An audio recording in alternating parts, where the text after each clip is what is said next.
자, 오늘 배울 거 자연선택설. 슬프다. 나 폴더블폰으로 바꿨다. 폴더블폰. 폴더블폰 이거 위아래로 좁혀. 슬라이드 아니긴 아니다. 선생님 편집해도 편집 못할 수도 있어요. 네? 아니 왜 그래요? 이게 설명하는 중에 아, 아니야? 상관없어.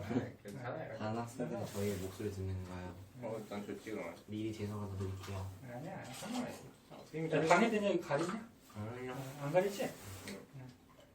아 잘못 썼어. 지금 처음이라 그래. 이제 적응되면 뭐 상관없어요. 아무 신경도 안 써요. 자, 보자.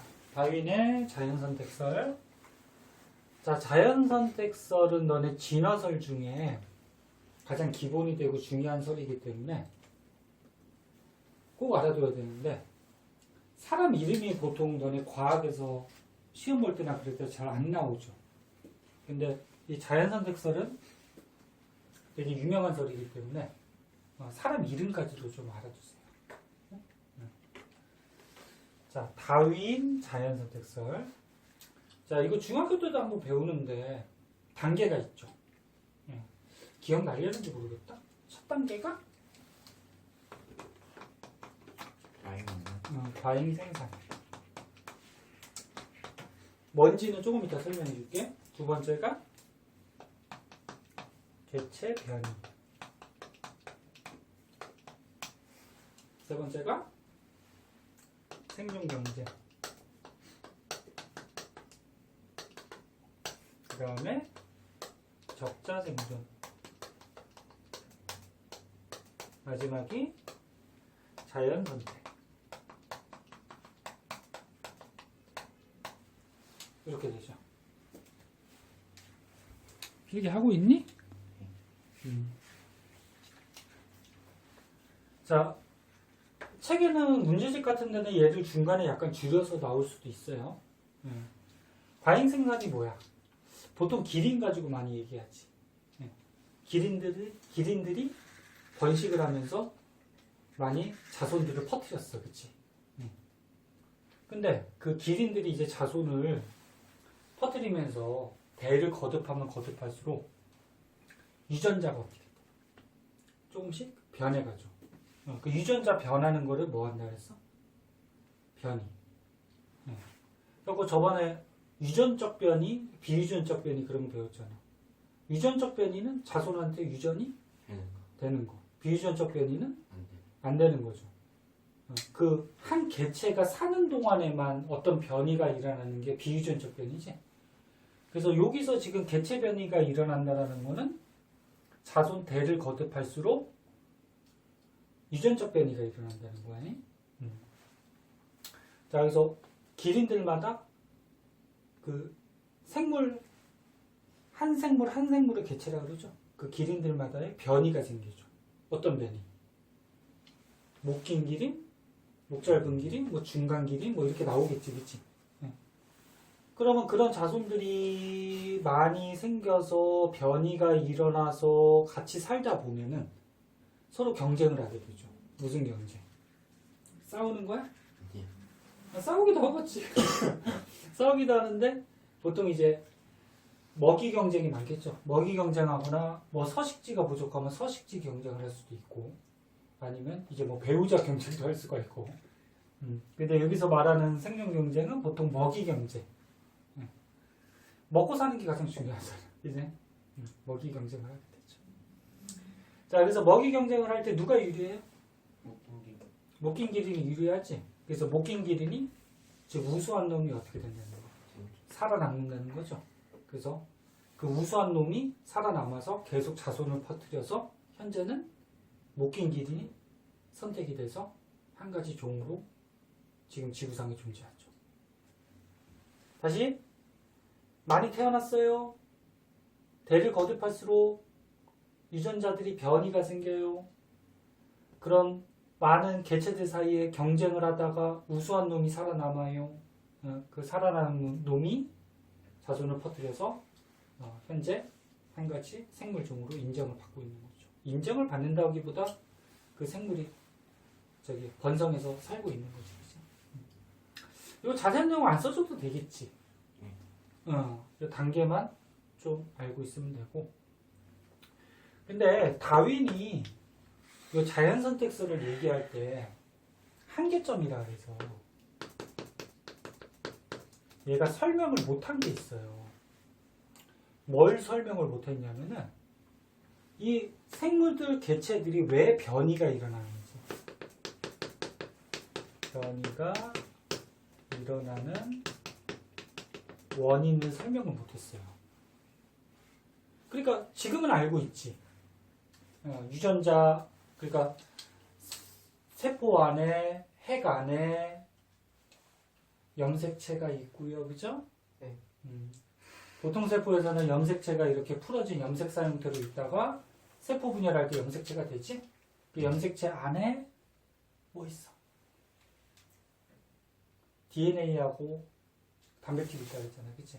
그 DNA 안에 염기들의 또 배열에 따라서 유전자가 결정이 되지, 그치? 그래서 유전자 밝혀졌고, 그 DNA가 어떤 과정에 의해서 그 안에 있던 유전물질이 자손에게 전달되고, 그 과정에서 유전자 어떤 변이가 생기고, 그런 것들이 현재는 알고 있지만, 이 당시에는 몰랐다는 거지, 그치? 그래서 변이가 일어나는 원인을 설명을 못했고요, 다윈이.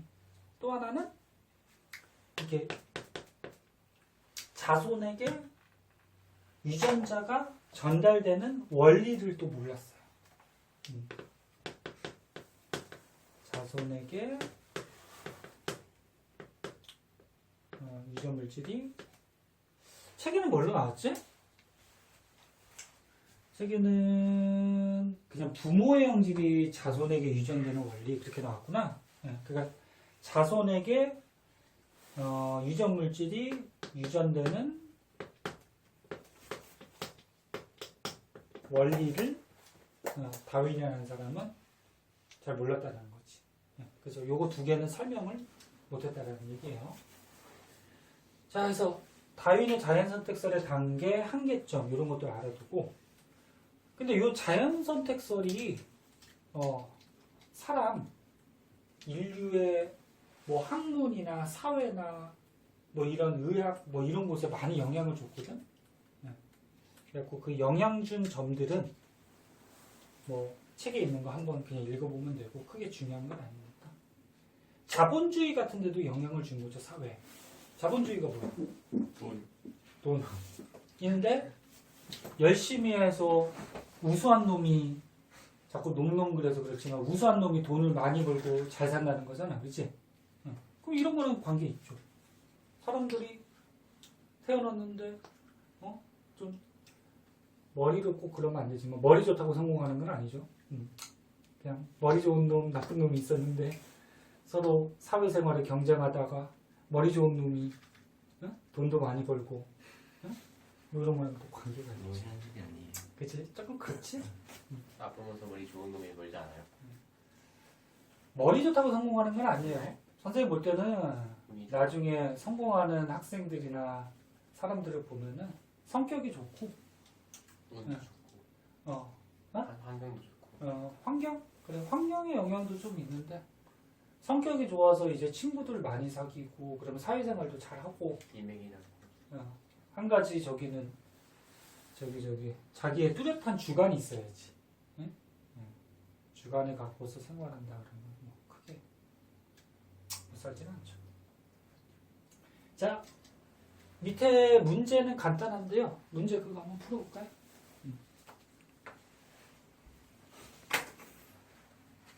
오, 그냥. 그냥 마시면 얼음을 먹고 싶었어요. 자, 거기 문제 푼 거 중에 어려운 거 없고, 한장 넘겨봅시다. 자, 거기에 보면 이제 자연선택설의 예들이 나와요. 크게 세 가지가 나오죠.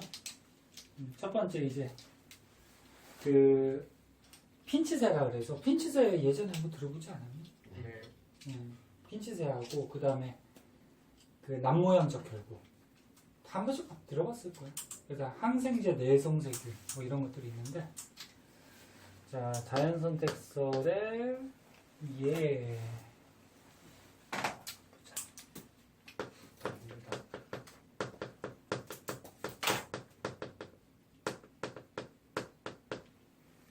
작살의 뭐 예시?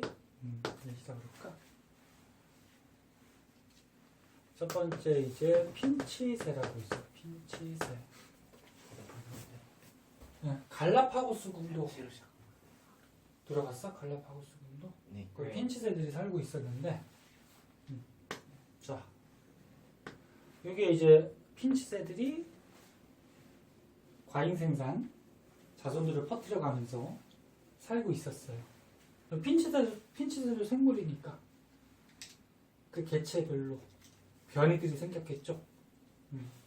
그래서 뭐 열매를 잘 쪼아 먹을 수 있는 부리 모양의 핀치새, 뭐 선인장을 잘 쪼아 먹을 수 있는 부리 모양의 핀치새, 뭐 씨, 그다음 벌레, 뭐 이런 것들을 잘 먹을 수 있는 부리 모양의 핀치새들로 변이가 생겼어요.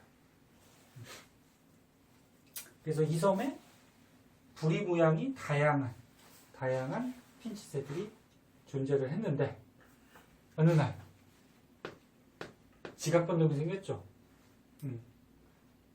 이 섬이 쪼개졌어요. 이렇게 쪼개져가지고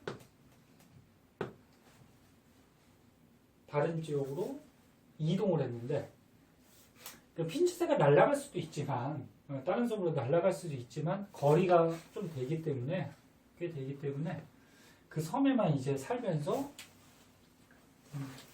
자손들을 번창해 갈 텐데 그러면 이렇게 네 종류만 먼저 생각해 보자. 네 종류 먹이를 먹을 수 있는 부리 모양의 핀치새들이 요 1번 섬에 있었어요.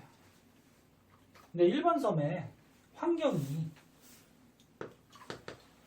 나무들의 열매가 잘 열리는 그런 환경 조성이 돼가지고 나무들의 열매가 굉장히 많더래. 그러면 선인장, 씨, 벌레를 주 먹이로 잡아먹던 핀치새들은 시간이 지날수록 어떻게 될까? 자꾸 도태되겠죠. 그렇죠? 그래서 개체수가 줄고 열매를 잘 먹을 수 있는 부리 모양의 핀치새가 갈수록 자손들을 퍼뜨리면서 번성해 가겠죠. 아, 그만 먹어 좀. 그렇게. 자, 그래서 이 1번 섬에는 그래서 이런 열매를 잘 먹을 수 있는 핀치새들이 나중에는 거의 대부분 핀치새의 종류가 된 거고, 그렇지? 그 2번 섬에서는 예를 들어서 선인장이 잘 자랄 수 있는 환경이 조성이 됐대요. 그럼 이 섬에는 선인장을 잘 먹을 수 있는 그런 핀치새들만 나중에 살아났겠죠. 자, 그래서 아까 자연선택설 다시 한번 외워보면서 그 과정을 여기다 다시 쓰진 않을게요. 너무 많으니까 이건 그냥 말로 설명하고 넘길게요. 그러니까 선생님이 좀 자세하게 써야 되는 부분이 있고 그냥 말로 설명하고 넘길 부분이 있는데, 자, 핀치새들이 과잉 생산, 자손들을 퍼뜨려 가다가 서로 부리 모양이 개체 변이됐어요.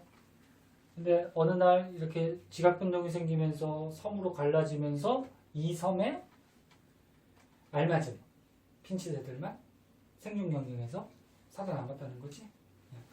이렇게 이제 핀치새. 저 열매 선인장 저런 환경들이 갈라지기 전에 조성된 거예요? 요 섬에는 다 그러니까 이 넓은 섬이니까 이 지역마다 얘네들이 뭐 존재할 수 있는 환경들이 다 조성이 됐었다는 거지. 그러니까 맨 처음에는 있었는데 다. 근데 갈라지면서 이게 섬들이 이동할 거 아니야. 대륙 이동하듯이. 이동하다가 그 환경 조건이 뭐 이렇게 이런 열매나 선인장을 잘 열릴 수 있는 조건으로 바뀌다 보니까 거기에 살아남는 핀치새들이 있었다는 얘기지. 두 번째, 남모양 적혈구. 요거는 이제 정상적 혈구하고 제목부터 한번 써볼까? 남모양 적혈구. 얘는 이제 정상적 혈구하고 비교를 좀 해봐야죠. 자, 정상적 혈구. 갖는 사람들이 있고요. 그 다음에 남모양 적혈구 갖는 사람들이 나중에 생겼는데 정상적혈구는 너네 알다시피 원반 모양으로 둥글둥글 해가지고 적혈구 안에 뭐가 들어있지? 산소 운반하는 헤모글로빈이 있죠. 그래서 적혈구가 하는 주 목적 안에 헤모글로빈이 산소 운반하는 역할을 하잖아. 그치? 근데 정상적혈구는 산소 운반 능력이 어때요? 우수해요. 우수하죠. 좋죠. 그죠? 뭐 좋다 그렇게 쓸까요? 좋다. 그래서 산소 운반을 잘 할 수가 있으니까 뇌에도 산소 공급이 잘 돼서 사람들이 빈혈이 잘 걸려야 안 걸려요? 잘 안 걸리죠?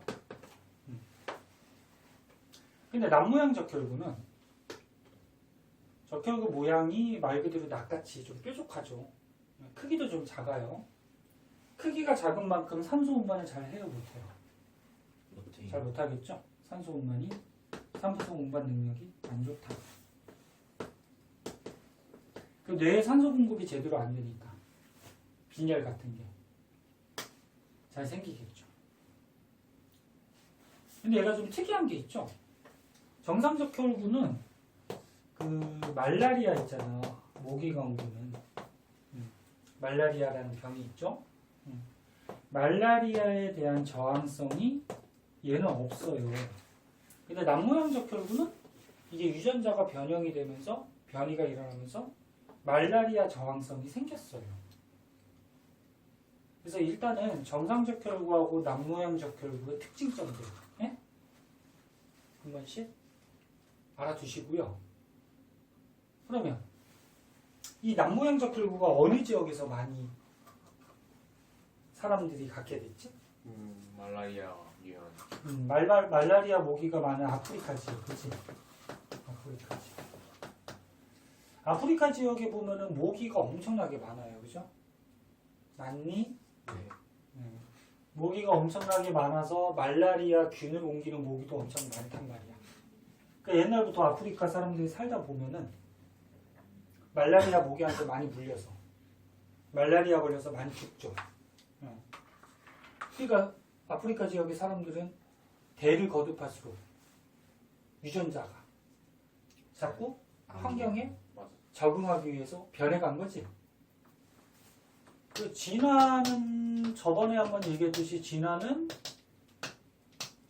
이 생물이 사는 환경에 적응하는 방향으로 자꾸 진화되어 간다 그랬어. 왜? 살아남아야 되잖아, 그치? 환경이 변하면.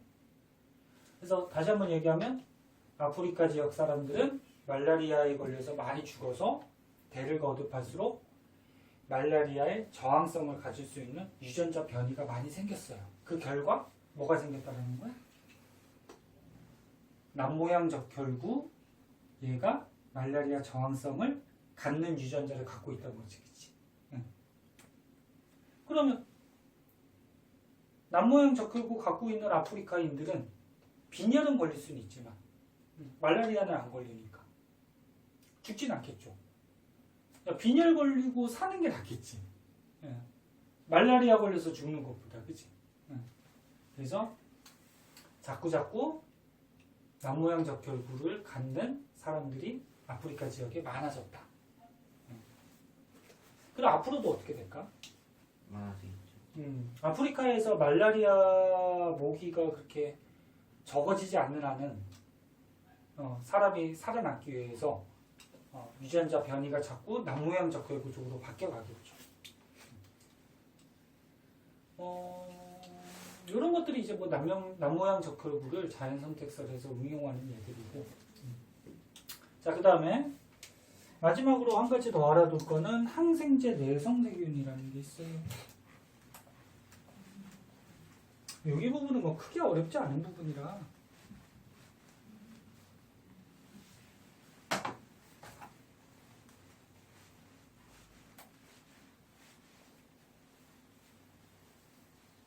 자, 항생제 내성세균.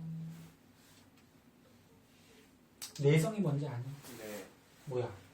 그냥 뭐 뭐 약물 같은 걸 쓰면은 거기에 저항하는 능력. 그렇지. 뭐 약물 들어왔을 때 거기 적응했다는 거지. 네. 그 약물이 들어왔을 때도 죽지 않는 거, 그렇지? 그 내성이 생겼다 그렇게 얘기하죠. 그래서 너네 뭐 병에 걸렸을 때 뭐 감기 걸렸어? 감기에 걸릴 때마다 그냥 약을 계속 먹으면 그 감기약이 나중에 어떻게 될까? 우리 사람 몸이 죽으네요. 내성이 생겨요. 적응이 돼버려요. 그래서 다음 감기 걸렸을 때 더 독한 약을 먹어야지 듣는 경우 그런 경우들이 생기거든. 그래서 내성이라는 게 그 외부 환경에 적응이 됐다. 예? 뭐 이렇게 생각하면 되거든.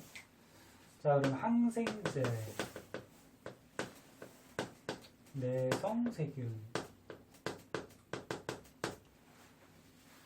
자, 자세한 거는 뭐 책에 그림이 나와 있는데 사람 몸에 세균이 들어왔어요. 자, 세균이 들어왔는데 세균의 번식력은 굉장히 뛰어나죠. 세균은 보통 단세포들이 많아요. 그거 어떤 방식으로 번식할까? 저항업체. 그러니까 번식 방법 중에 유성생식, 무성생식도 있고 그 중에 세균 이런 단세포 종류들은 무성생식하지? 분열법. 무성생식 중에 분열법, 뭐 출합법, 포자법, 영양생식법 뭐 이런 것들도 있었잖아, 그렇지? 그 중에서 세균들은 보통 분열법으로 번식하거든. 분열법이 어때? 반 쪼개지면 되지. 네. 그럼 개체수가 또 2개가 되고. 그래서 번식 속도가 가장 빠른 게 분열법이잖아. 맞아요? 네. 그래서 번식 속도가 되게 빨라요. 근데 이 세균들도 생명체니까 유전 물질이 있어요. 그럼 자손들을 퍼뜨려 나가다가 개체들마다 어떻게 변이가 생긴 거죠. 네. 그래서 정상 세균들이 대부분 존재할 텐데 그 중에서 항생제, 내성 세균이 변이가 일어나다가 생겨났다라는 거야. 그럼 이 사람이 세균에 감염됐으니까 아플 거 아니야, 그렇지? 그럼 약을 먹겠죠? 그래서 항생제를 먹었다는 거지. 항생제를 먹었어요. 먹는 것도 있고 뭐 주사 맞는 것도 있고 아무튼 항생제가 몸에 들어갔어요. 그러면 항생제가 들어갔더니 일반적인 세균들은 어떻게 될까? 항생제에 저항성이 없죠. 죽어요. 내성이 없으니까 일반적인 세균들은 죽어버릴 거랍니다.